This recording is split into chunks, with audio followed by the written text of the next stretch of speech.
Bom, pessoal, então aqui a gente começa a segunda parte do vídeo do Kardec. Tá? Espero que vocês gostem. Valeu. Entende? Um detalhe importante, então, como eu falei para vocês, nós estávamos sob o domínio do Napoleão III. Então tinha retornado o Império, né, era o imperador, mas ele foi da Segunda República até a Terceira República. Então, entrou Napoleão III como se estabilizasse o, o período em que Kardec foi produtivo, né, vamos dizer assim, de 1852 a 1870. Só para você ter uma ideia, Napoleão III, na realidade era Charles-Louis Napoleão Bonaparte, Napoleão III, sobrinho e herdeiro de Napoleão Bonaparte, né? Foi eleito presidente na Segunda República Francesa, em 1848, não deu certo, não pôde continuar, foi o primeiro presidente eleito por voto direto na França, né? E ele foi impedido de concorrer ao segundo mandato, mas ele chegou ao poder através de um golpe de Estado em 1851. Em 1852 foi apoiado pela grande burguesia e realizou um plebiscito que instituiu o Império. Então foi por plebiscito que, não, vamos voltar ao Império. O reinado inicialmente autoritário, que tinha que foi a partir de uma rebelião, né? Mas evoluiu de forma gradativa após 1859 ser chamado de Império Liberal. Foi o primeiro, não foi o primeiro, mas foi um Império Liberal. Tinha linhas liberais já norteando aquela, ou ele tendia para o absolutismo ou para o liberalismo, então ele foi para o liberalismo. Com Napoleão III, a França encarou um desenvolvimento industrial, né, econômico, financeiro. Ele teve uma reforma urbana enorme em Paris.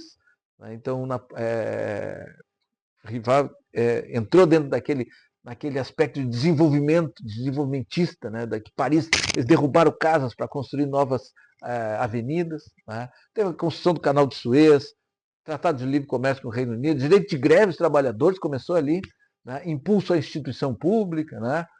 Essa reforma urbana de Paris é uma coisa muito interessante. Foi tocada pelo que era prefeito, então, na realidade, era prefeito do departamento do Sena, que depois virou Paris, o distrito de Paris, que foi chamado de o artista demolidor, que é Barão Haussmann. Né, foi responsável por essa reforma urbana, que foi determinada por Napoleão III, mas já era ideia do seu tio, Napoleão Bonaparte, que já, depois, quando já estava na ilha, lá, exilado, ele dizia, olha, se eu tivesse ficado, não ia sobrar pedra sobre pedra, né? Mais ou menos que a ideia dele já era uma ideia de reformular Paris. Né? E essa reforma deles influenciou reformas urbanas no mundo inteiro, né? Em várias cidades. O que aconteceu? Devolveu a saúde para a cidade após anos de cólera, de tifo, né? Porque abriu a cidade era toda uma casa em cima da outra, foi sendo construída, então vamos abrir. Criou alamedas, criou super avenidas, criou parques, né? Deixou entrar ar na cidade. Né? A cidade dobrou de tamanho, triplicou. A cidade já vinha aumentando, dobrou de tamanho, triplicou a população, e cada um em cima do outro, então ele abriu tudo. Né? Houve que é um tema da nossa. Eu estou falando isso aqui porque é um tema do nosso trabalho aqui nesse canal, que é a reurbanização. Só que a gente fala sobre reurbanização extrafísica. Mas acontece que toda a questão que existe no extrafísico, ela vai repercutir no físico. Então, provavelmente, houve uma sintonia aí, houve alguma reurbanização na Europa naquele momento. Principalmente, nós podemos ver pelo iluminismo que florescia, que o absolutismo estava caindo em desuso, né? O povo não aceitava mais aquilo, mas também houve essa reurbanização de Paris, né? E que depois ela foi sendo conectada a várias outras cidades no mundo inteiro. Então, olha que sintonia, não existe nada por acaso, é uma sintonia. Né? E depois a gente vai tratar isso aí dentro do nosso canal sobre reurbanizações extrafísicas. Né? Então a França se tornou a cidade mais imponente da Europa e ela respirava um ar de prosperidade burguesa. Né? Na realidade, ele demoliu várias ruas, né, pequenos comércios e moradias da cidade, e criou uma capital ordenada sob a geometria de grandes avenidas e bulevares. Né?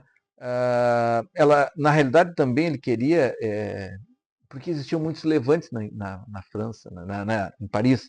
Então ele queria colaborar com o fim dos levantes, que faziam grandes avenidas, o exército podia marchar por elas, e aí tu podia acabar com as barricadas, e o trânsito podia passar as tropas. Né? Então, o que aconteceu? Né? O plano criado para o centro da cidade previa a reformulação da área em um dos extremos da Champs-Élysées, que é onde está o Arco do Triunfo hoje, né? E ali partiam 12 avenidas amplas. Né? Haussmann criou uma estrela, né, de 12 avenidas, onde grandes missões foram erguidas, entre grandes construções, mansões, né, foram erguidas entre 860 e 868, sobre os escombros da antiga cidade.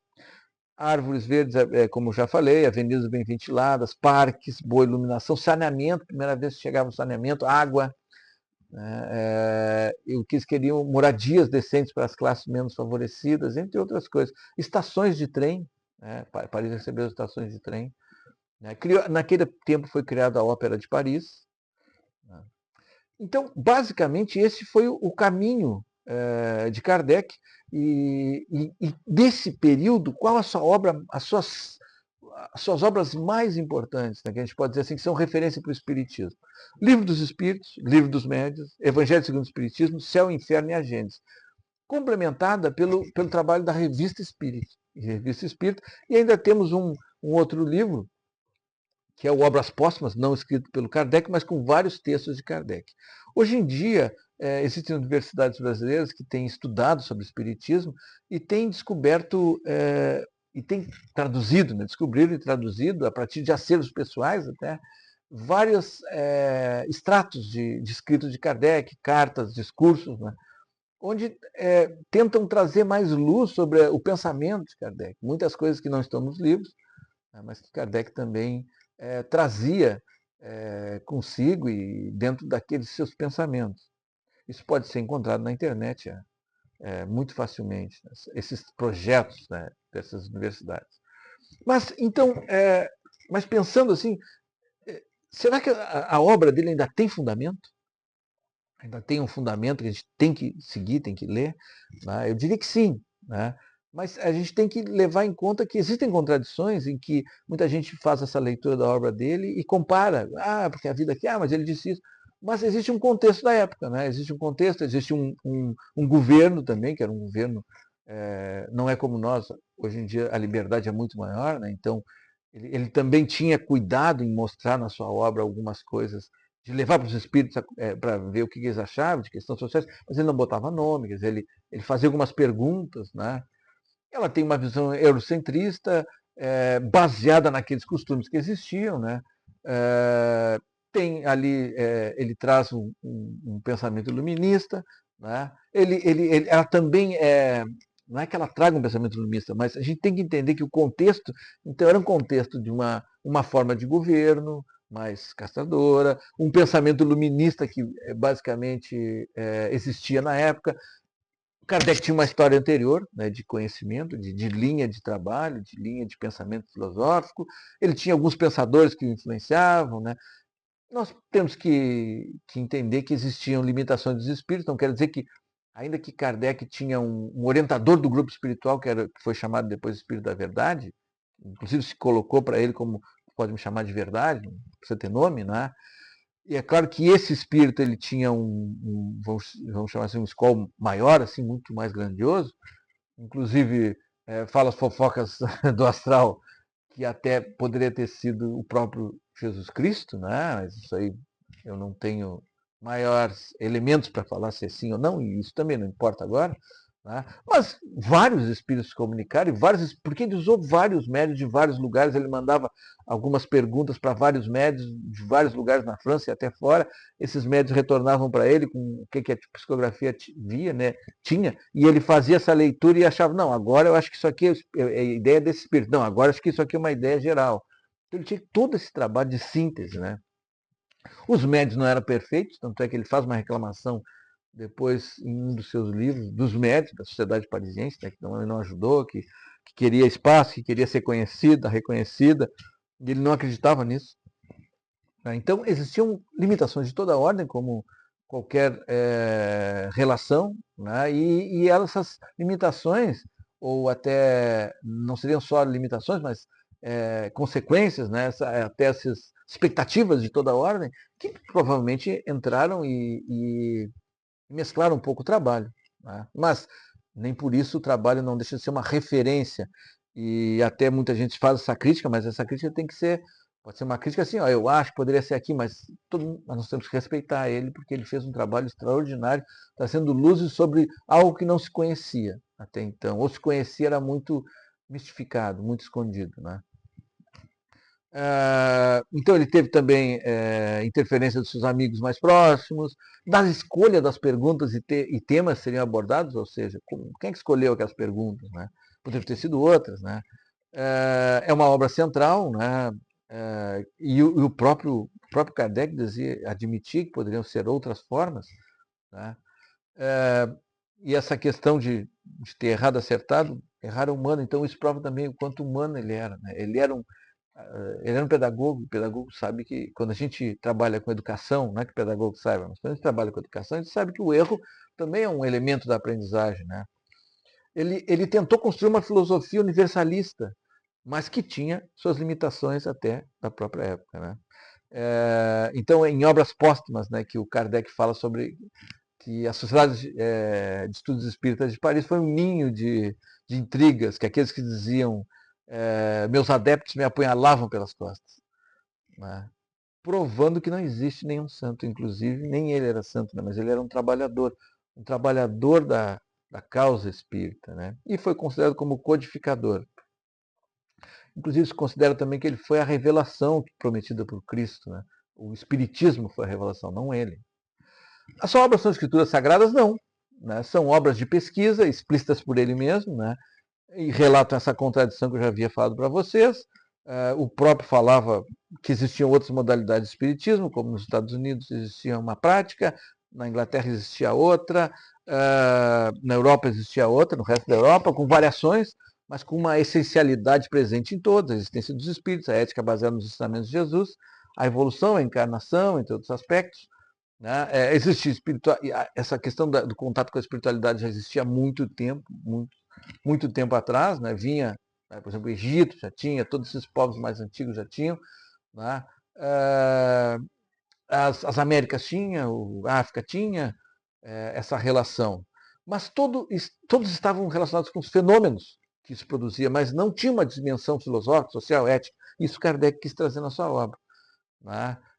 Outra abordagem que Kardec traz na obra, ele desacraliza essa revelação, ele não deixa o sagrado, porque até então as religiões, não, porque isso aqui é sagrado, isso pode, isso aqui é só a hierarquia, determinada religião pode ter acesso. Não, Kardec abre tudo, inclusive diz, olha, agora vocês façam, experimentem isso tudo que eu falei. Né?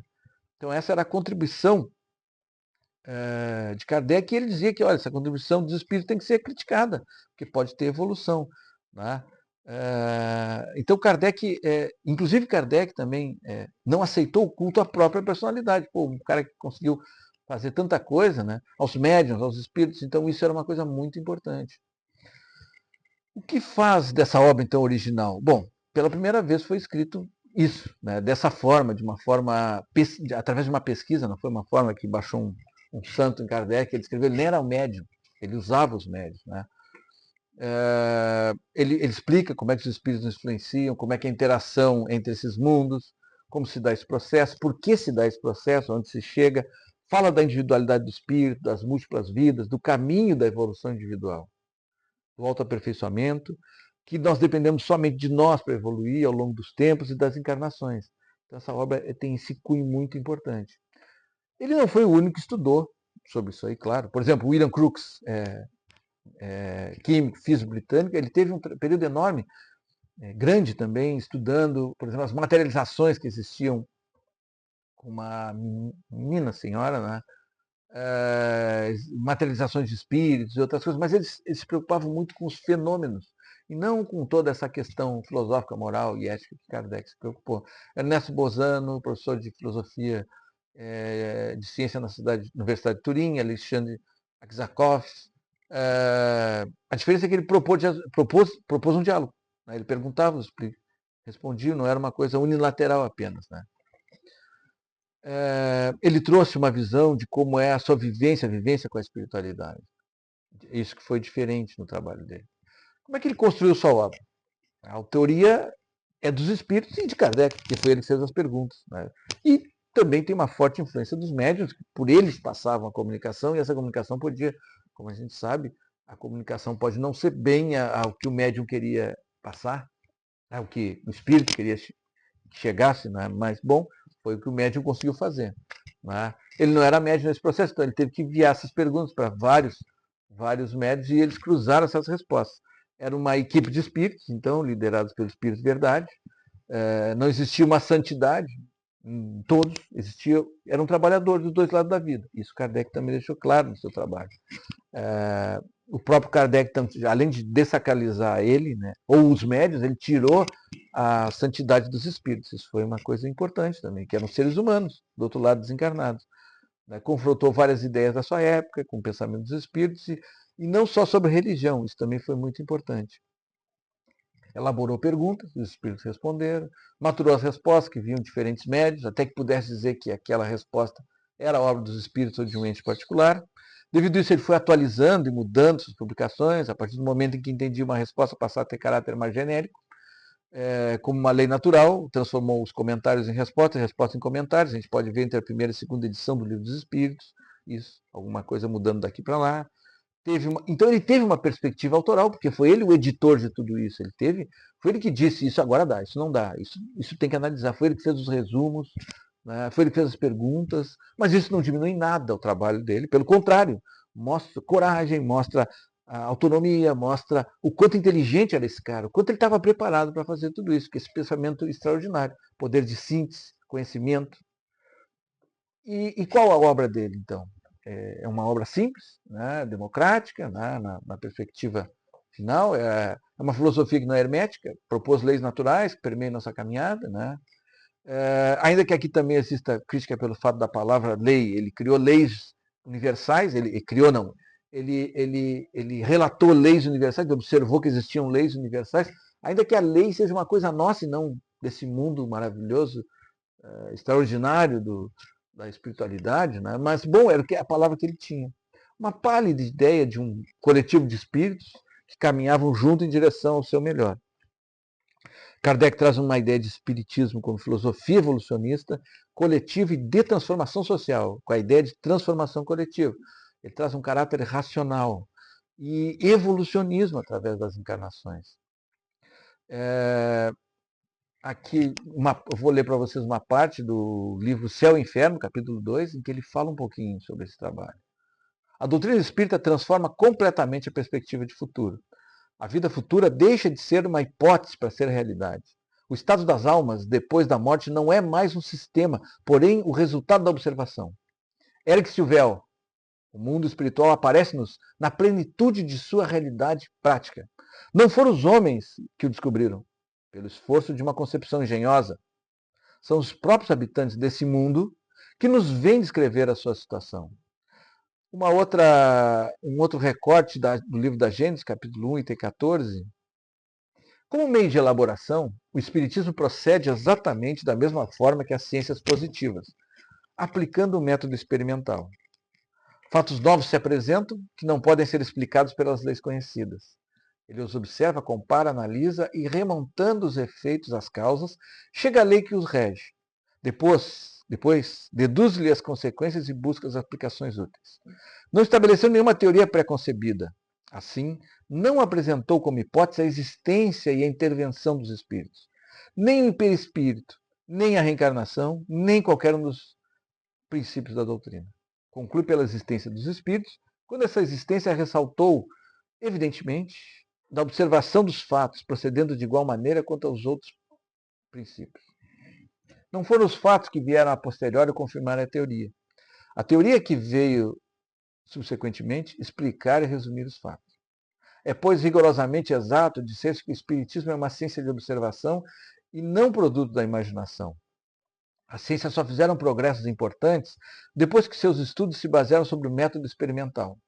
Até então acreditou-se que esse método também só era aplicável à matéria, ao passo que o é também às coisas metafísicas. Então a explicação dele por que ele usou esse método e o que esse método levou ao resultado. Né?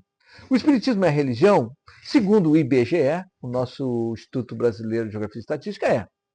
Mas Kardec não queria uma religião como se constituía naquela época, com hierarquia, com dogma, com coisas fechadas. Ele queria um pensamento filosófico universalista. Então, tanto é que depois ele até recorre a escrever uma análise do Evangelho, e lançou o seu Evangelho segundo o Espiritismo. Ele recomenda orações, ele dita as orações. Ele falava sobre Deus, sobre essa questão metafísica. Então, claro, ele está dentro do rol da perspectiva religiosa. Mas ele não queria uma religião como existia antes, né? Era uma diferença entre o espiritismo e as outras crenças espiritualistas. Ele deixa isso aí claro também.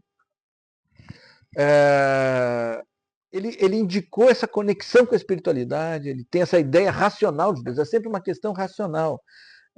Em um discurso, ele até falou que era religião, mas no sentido filosófico, baseado nessas leis naturais. Talvez porque ele não tivesse outro termo melhor para escrevê-lo, principalmente para fugir dos dogmas da hierarquização, da instituição, do sacerdócio organizado, dos rituais, da mistificação, do endeusamento e dos jogos de poder que essas organizações trabalham, né, e que existiam naquela época. Ele achava que o Espiritismo viria apoiar todas as religiões através da proposição da imortalidade da alma. Isso ele tem nos seus discursos. Inclusive, tive a oportunidade de ler uma dessas cartas desse projeto, dessas novas cartas desse projeto. Mas as religiões preservavam o mistério, mantêm a dominação, fidelizam os súditos e seguidores e acirra a rivalidade entre suas organizações. Uma religião como Kardec propunha não ajuda em nada a isso, né? Para as religiões, uma ideia de universalismo é desempoderante.